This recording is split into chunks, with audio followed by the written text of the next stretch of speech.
Stop feeding your brain what's killing you slowly. Have you ever wondered why you feel tired even after sleeping? Why your soul feels starved even while endlessly scrolling through content? What if the reason you feel so empty is because you're feeding your mind something that's not food, but poison? Thousands of years ago, the Egyptians believed the brain was less important than the heart. They preserved the heart after death, but they discarded the brain. They saw something we forgot.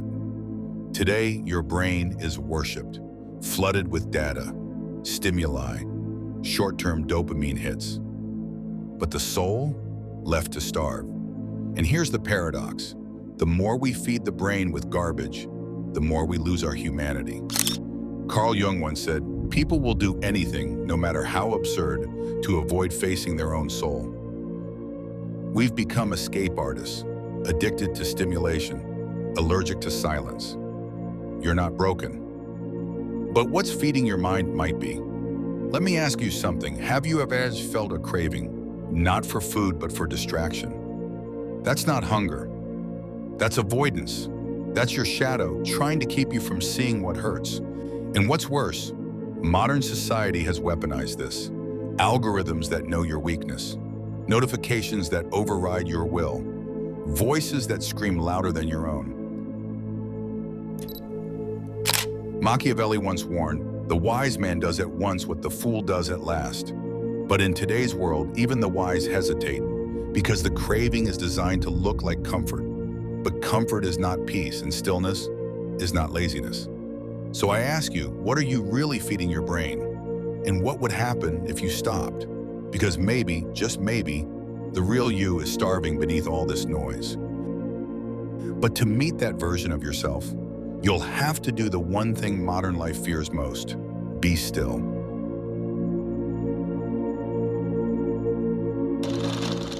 They say you're lazy, you scroll too much, you procrastinate, you can't focus, you are wasting your potential. But what if you're not lazy at all? What if you've just been trapped by a system that profits off your numbness, by a structure that never wanted you fully awake? Think about this. In ancient Sumer, they had a ritual. They would blindfold a young initiate, spin him in circles, and make him walk a maze while others watched. If he failed, they shamed him. If he succeeded, they feared him. Sound familiar? That's your life on loop, distracted, spinning, blinded by noise, judged for being lost, in a maze you never chose. Your brain is not broken, it's overstimulated. It's drowning in inputs, flashing, buzzing, pinging, pulling, while the real you slips deeper into silence. Jung warned us, until you make the unconscious conscious, it will direct your life, and you will call it fate. Let that sink in. Maybe your cravings aren't even yours. Maybe the thoughts in your head were planted. Because when society shows you the same version of success 10,000 times, your soul forgets what it actually wants. You start chasing likes instead of meaning. You learn to value stimulation over substance. And worst of all, you call it normal. But what if you paused? What if you unplugged from the algorithm and tuned into the ancient rhythm beating beneath all this noise? Machiavelli once said, "Men are driven by two forces, fear and desire. What if both are being hijacked by a screen?" Da Vinci painted the Last Supper in total silence. He believed the mind only speaks truth when the world is muted. Can you even remember the last time you heard your thoughts without background noise? You're not broken, you're hijacked. And the only way out is not through more effort, but through less distraction. We worship action, hustle, movement. But maybe, just maybe, clarity begins in stillness. So let me ask you something that might sting. If you're constantly feeding your brain noise, how can you expect to hear your own soul? We were raised to chase more, but maybe to feel alive again. You need less scrolling, less comparison, less pretending, because your brain isn't starving for information. It's starving for integration, for truth, for stillness. If this woke something in you, even a whisper, stay with me. Because in part 3, we'll go one layer deeper. We'll talk about something ancient, A secret hidden not just in psychology, but in art, memory, and myth. And you'll finally see why escaping the trap isn't about fighting harder, but remembering who you were before the noise.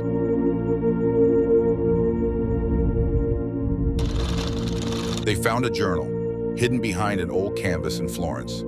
It belonged to an unnamed artist. The final page read, "I painted not to show the world what I see, but to see what the world has hidden inside me." That line stayed with me because it's what most people forget. You're not here to just absorb, you're here to create, to remember, to become. Carl Jung believed that the purpose of life isn't happiness, it's integration, to bring together your light and your shadow, to reclaim the self you buried to survive the world. And let's be honest, we've all betrayed ourselves to be accepted. We've smiled when we were breaking. We've agreed just to belong. We've dimmed our light so others wouldn't feel small. But the question is, how long will you keep shrinking just to fit into a space you've already outgrown? Da Vinci once said, "Simplicity is the ultimate sophistication." So maybe the highest version of you isn't louder, it's clearer. Still, rooted. That version of you doesn't chase validation. It creates resonance. It doesn't scream for attention. It walks in quiet conviction. And here's what you need to know. Every second you've spent listening, every thought that echoed inside you during these 3 parts has already changed your neural pathways. You've interrupted the pattern. You've seen behind the curtain. And no algorithm, no scroll, no system can undo that. So before you leave this space, I want you to know something powerful. You are no longer the same as when you started this video. You now carry a level of awareness that 90% of people avoid their whole life. Not because they're weak, but because they have never been shown there's another way. You saw it, you felt it, you faced it, and now, well, you're free to choose again, conclusion and empowerment. This wasn't just a video, it was a turning point. And if even a fraction of this resonated with you, then something ancient has already awakened inside. Remember, the noise out there isn't going away, but the silence in here is where you meet your truth. So protect it, feed it, and watch what kind of human you become. Final thought, you are no longer consuming blindly. You are absorbing consciously, and that makes you different. One level above, one breath deeper, one step closer to your truest self. Drop a comment below. Something shifted in me today. Because maybe your shift will become someone else's permission to wake up too.